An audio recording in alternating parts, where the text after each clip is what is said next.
আচ্ছা আমরা শুরু করছি। হ্যাঁ ভাই, আমরা একটু শুরু করি। আমাদের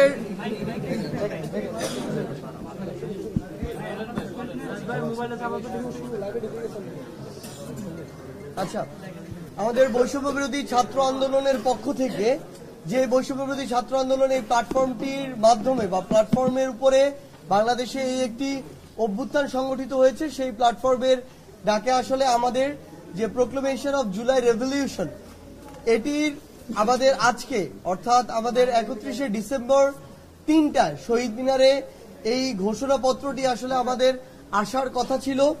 কিন্তু আমরা ইতিমধ্যে আমাদের জায়গা থেকে যে জিনিসটি দেখেছি যে বাংলাদেশের যে অন্তর্বর্তীকালীন সরকার তার জায়গা থেকে পুরো বাংলাদেশকে একটি ঐক্যবদ্ধ জায়গায় এনে সেই দায়িত্বটি নিয়ে এবং এই অভ্যুত্থানের যে ডিমান্ড, সেই ডিমান্ডটিকে ধারণ করে সকল যারা বিভিন্ন ফ্যাসিস্ট বিরোধী শক্তি ছিল এবং বাংলাদেশের যারা এই অভ্যুত্থানের সাথে সম্পর্কিত রাজনৈতিক দল থেকে শুরু করে সকলকে, ইভেন যারা স্টেট মেকানিজমের সাথে সম্পৃক্ত যারা রয়েছে, সকলকে ঐক্যবদ্ধ একটি জায়গায় এনে অন্তর্বর্তীকালীন সরকার রাষ্ট্রের পক্ষ থেকে এই জিনিসটি অনুভব করেছে যে রাষ্ট্রের পক্ষ থেকে এই যে ঘোষণাপত্রটি, আমাদের এই জুলাই অভ্যুত্থানের এই ঘোষণাপত্রটি আসা উচিত এবং এটি একটি লিখিত ডকুমেন্ট হিসেবে রাষ্ট্রের পক্ষ থেকে যাওয়া উচিত। তো আমাদের জায়গা থেকে আমাদের যে জিনিসটি মনে হয়েছে সেটি হচ্ছে যে বৈষম্য বিরোধী ছাত্র আন্দোলন এই প্ল্যাটফর্মের চেয়ে রাষ্ট্র যখন এই দায়িত্বটি নিয়ে নেয়, অন্তর্বর্তীকালীন সরকার যখন এই দায়িত্বটি নিয়ে নেয়, আমরা আমাদের জায়গা থেকে এই বিষয়টিকে সাধুবাদ জানাই এবং স্বাগত জানাই। আমরা আমাদের জায়গা থেকে মনে করি যে বৈষম্য বিরোধী ছাত্র আন্দোলন যেমন এই অভ্যুত্থানে ঐক্যের প্রতীক হিসেবে ছিল, একইভাবে রাষ্ট্র এবং অন্তর্বর্তীকালীন সরকার সকল স্টেক হোল্ডারগুলোকে একটি ঐক্যের মধ্যে এনে যদি আমাদের এই প্রোক্লেমেশন সেটিকে বাস্তবায়ন করে এবং সেটি আমাদের সংবিধানে প্রিএম্বল হিসেবে অন্তর্ভুক্ত হয়, তখন এটির যে স্থায়িত্ব, এটির ন্যাশনাল ইন্টারন্যাশনাল যে অ্যাকসেপ্টেন্স এবং এটির যে সাস্টেইনেবিলিটি সেটি একদম স্থায়ী হয়। এবং আমরা সেই জায়গা থেকে মনে করি যে আমাদের অবশ্যই এই বিষয়টিকে স্বাগত জানানো উচিত। কিন্তু আমাদের জায়গা থেকে আমাদের যে 31 ডিসেম্বরের যে আমাদের শহীদ মিনারে 3টায় যে আমাদের প্রোগ্রামটি ছিল, এই প্রোগ্রামটি নিয়ে এই মুহূর্তে বৈষম্য বিরোধী ছাত্র আন্দোলনের সদস্য সচিব আরিফ সোহেল তার বক্তব্য উপস্থাপন করবেন। জুলাই আগস্টে সংগঠিত গণ অভ্যুত্থানে ছাত্র জনতার স্বতঃস্ফূর্ত অংশগ্রহণের মধ্য দিয়ে আবির্ভূত জন আকাঙ্ক্ষা তথা ফ্যাসিবাদী ব্যবস্থার বিলোপ ও নতুন রাজনৈতিক বন্দোবস্ত কায়েমের প্রতিশ্রুতির ভিত্তিতে নতুন বাংলাদেশ এক ঐতিহাসিক পটভূমিতে আবির্ভূত হয়েছে। হাজারো শহীদ ও আহত যোদ্ধাদের আত্মত্যাগের স্বীকৃতি ও জন আকাঙ্ক্ষার দলিল স্বরূপ জুলাইয়ের ঘোষণাপত্র অত্যাবশ্যক ছিল।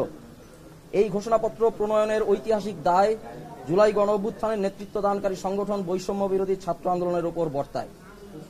নানা প্রতিকূলতা সত্ত্বেও আমরা বৈষম্য বিরোধী ছাত্র আন্দোলন বাংলাদেশের ছাত্র জনতার পক্ষে এই ঐতিহাসিক ঘোষণাপত্র প্রণয়ন ও ঘোষণার দায়িত্ব গ্রহণ করেছি। আমাদের উদ্যোগের ধারাবাহিকতায় বাংলাদেশের আপামর ছাত্র জনতার মধ্যে স্বতঃস্ফূর্ত ইতিবাচক সাড়া সঞ্চারিত হয়েছে। এমত অবস্থায় ছাত্র জনতার আহ্বানে রাষ্ট্রীয় পর্যায় থেকে জাতীয় ঐক্যমত্যের ভিত্তিতে জুলাই ঘোষণাপত্র প্রণয়নের উদ্যোগ নেওয়া হয়েছে।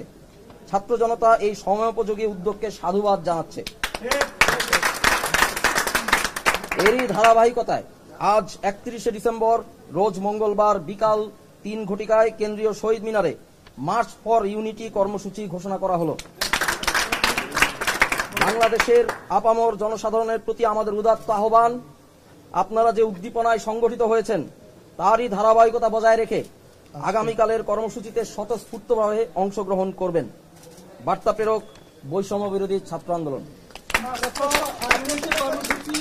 31 ডিসেম্বরে শুরু হবে সকাল থেকে। 31 ডিসেম্বর বিকাল 3টায় শহীদ মিনার। জি আজকে। আচ্ছা, বিকাল 3টায় সারা দেশের যে মানুষজন আছে তাদের যে ঘোষণাপত্রের কথা আপনারা বলেছেন, সেই ঘোষণাপত্রে সরকার কত তারিখের মধ্যে সরকার প্রকাশ করবে এবং সেখানে আপনারা যেটা বলেছেন যে মুজিব বাড়ি সংবিধানের কবর দিতে আপনারা চান, ওই বিষয়টার রিফ্লেকশন কতটা হবে? আমরা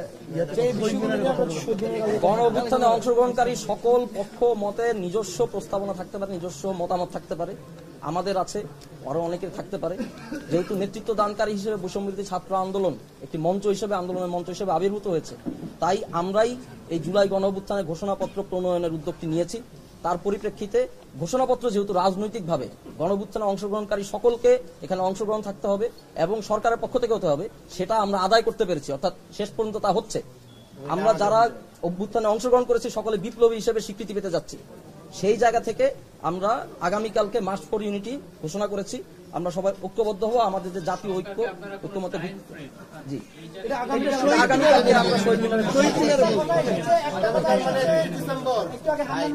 বেলায়েত ভাই, আমরা কালকে শহীদ মিনার থেকে বাকি যে কার্যক্রম, যে বিষয়গুলো আমরা শহীদ মিনার থেকে দ্বন্দ্ব হয়েছে সমন্বয়কদের মধ্যে, এরকম সামাজিক যোগাযোগ মাধ্যমেও এরকম পোস্ট দেখতে আপনি কাকে এখানে দেখছেন না? দেখেছি আপনাদের সমন্বয়কদের মধ্যে কোনো ভাই একটা জিনিস শুধু আপনাদেরকে বলি, এই প্ল্যাটফর্মের সবচেয়ে বড় স্পেশালিটি হচ্ছে আমাদের এখানে প্রত্যেকটা বিষয়ের পক্ষে বিপক্ষে যুক্তি দেওয়া হয়, মতামত দেওয়া হয়, ডিসকাশন হয়। কিন্তু যখন যৌক্তিকতার ভিত্তিতে অধিকাংশের মতামতের ভিত্তিতে একটা সিদ্ধান্ত নেওয়া হয়, আমরা সকলে সেই সিদ্ধান্তে সবসময় একমত থাকি। ওকে ভাই, ধন্যবাদ।